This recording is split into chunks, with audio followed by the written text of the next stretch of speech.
How's everybody doing? Welcome to Solution Seekers. Sorry, it's been a few weeks. Actually, it's been 3 weeks since I've been here from my last video. It's funny is that the last four that I've made have seemed to be somewhat of a pretext to what's really going on. Unfortunately, we're a few weeks into this coronavirus, and a lot of things are changing.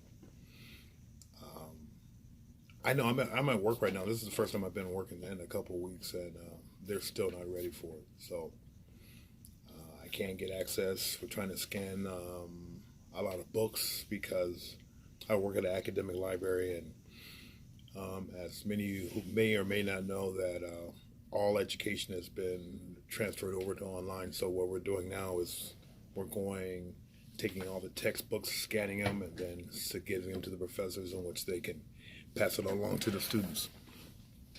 Um, you know, the last videos I made were thriving through opposition, strength in numbers, dealing with crisis, and no hesitation. All those things are like things that I do on a daily basis or a weekly basis or a monthly basis when things arise. And, over the last few years, I've kind of developed the mindset of it's never what happens that is my ultimate concern. It's about what I'm going to do about it. And and sometimes I'm at odds and I really don't know what to do. But then there are moments to where I know that I have to do something, because if I have to do something, then that means I'm doing nothing, and that if I'm doing nothing, life is going to come through, make some decisions for me that I may or may not like the consequences of it. So I would much prefer to make some decisions myself and deal with the consequences, whether they be good, bad, or indifferent. And you know what? At least I can say that I took some initiative on my part of my life. For most of the things that I've dealt with, because I was an emotional wreck for a majority of my life, the little smallest things would just send me over the edge. I would get hostile. I would get, why me? Why is everybody always just doing this to me? You're just picking on me. You're just hating on me. You're just doing anything negative, right? And sometimes it's not what was my part in that whole process. I would never see my part. I would just automatically go into victim mode, which requires no effort.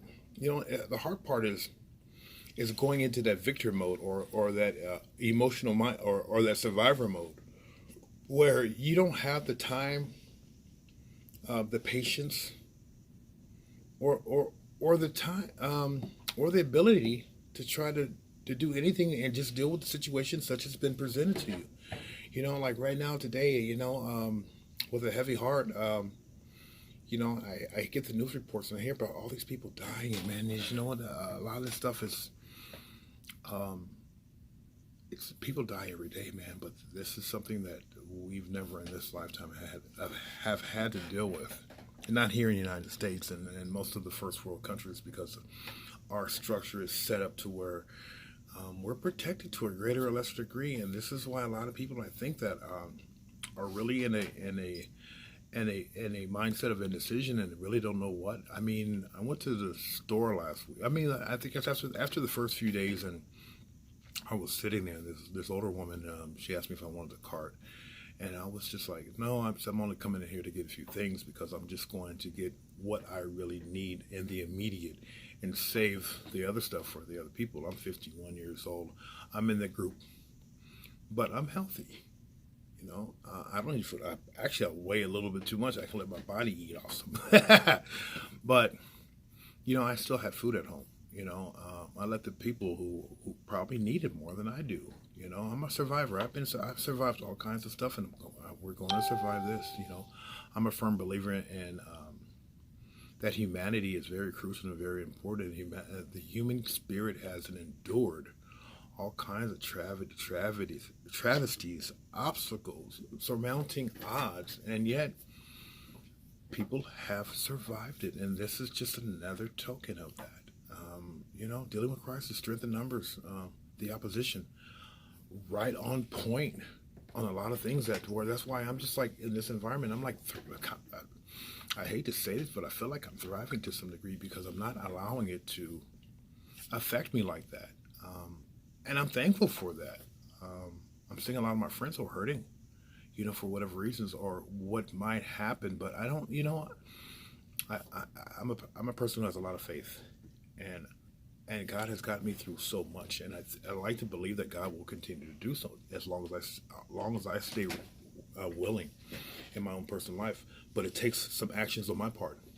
One of the biggest actions I can take on my part is how I emotionally respond to things that are outside of my control, or if it does start hampering me or started getting the best of me.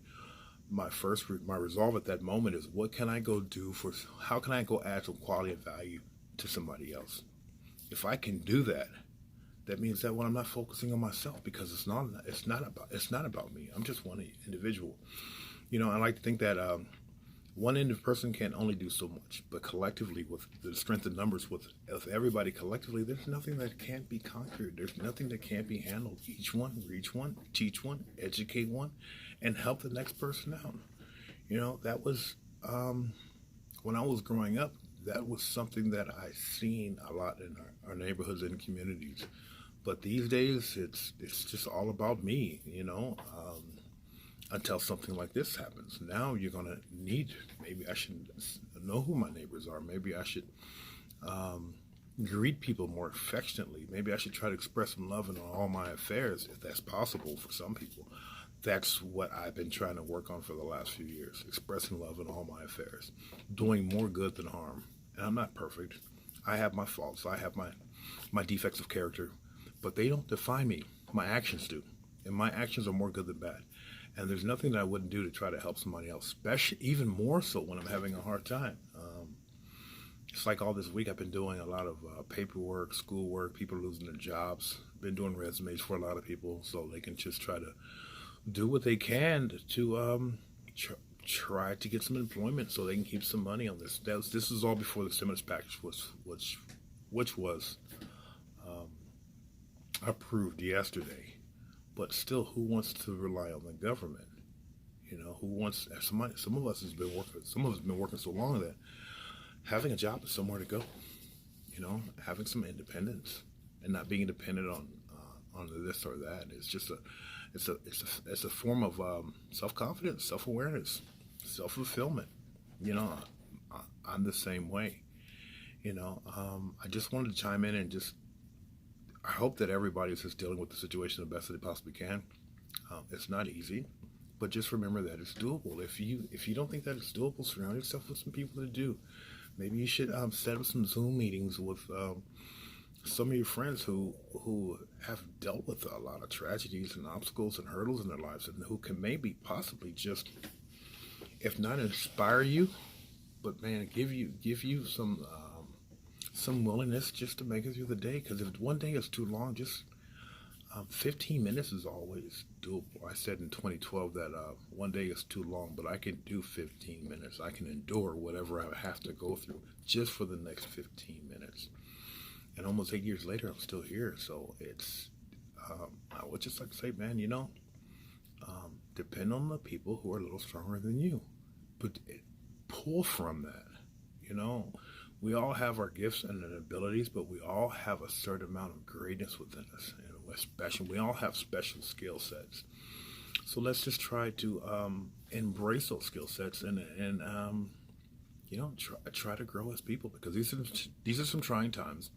But I like to think on the other side of all this, all these deaths, all this sickness and everything else, we're going to be stronger as a group of people, as the human race. And that's what I've been focusing on. I've been going on social media, not focusing on the negativity, but just putting long monologues about the human spirit, man. What does it take to get over? What sacrifices am I willing to make? I'm willing to make a whole lot of sacrifices. I've always made sacrifices for things that didn't measure up or really matter. And I embellished myself to such a degree, and it produced nothing but more dysfunction, more hostile environments, more hostility within myself. And I just choose not to live like that. And I try to express love, because love requires some effort. It requires sacrifice. To hate requires no effort at all. But you know what? What does hate bring on? What does love give? So I always like, I'm always looking at, if this action, what is this action? What is the outcome of that action? You know, because if it's not if it's not an action that produces something that you really want, then why do it? You know, well, that's enough out of me. I hope to come back. I don't like the way this looks, but I will try to start chiming in more on a more frequent basis. And I have a lot. There's a lot I would like to discuss, but um, just got a lot of things going on with myself too, and you know, we all do. But you know what? It's going to be greater later. Have a good night.